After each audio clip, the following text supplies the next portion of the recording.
আমার মানসিক শান্তি, আমার অক্সিজেন, আমার বাসার বারান্দার এই ছোট্ট বাগানটি।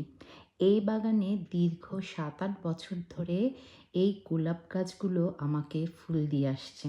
আর যখন গোলাপ গাছে গোলাপ ফোটে, সত্যি বলতে কি আমি এই প্রবাসে থেকে যে কষ্টগুলো অনুভব করি, আমার নিমিষেই এদের কাছে এলে কষ্টগুলো উধাও হয়ে যায়। শুধু আমি না, প্রতিটা প্রবাসী তাদের যদি ভালো লাগার মতো একটা কিছু থাকে, তারা সেই কষ্টটার থেকে বের হয়ে আসতে পারে। আমার বাগানে প্রায় ৬-৭ রকমের গোলাপের আইটেম ছিল। সো ওগুলো আস্তে, আস্তে করে মারা গিয়েছে। আর এই কয়েকটা জাতি আছে, ৩ থেকে ৪ টা আইটেমই আমার বাগানে এখন পর্যন্ত আছে।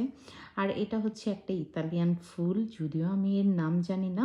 তবে সেও আমাকে দীর্ঘ ৭-৮ বছর ধরে এভাবেই গাছ ভর্তি ফুল দিয়ে আসছে। আর এটা হচ্ছে জাপানিজ ক্যামেলিয়ার একটা গাছ।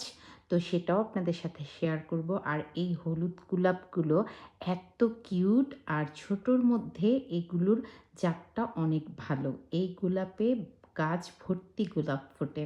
দেখতে মন ভরে যায়। মাশাআল্লাহ।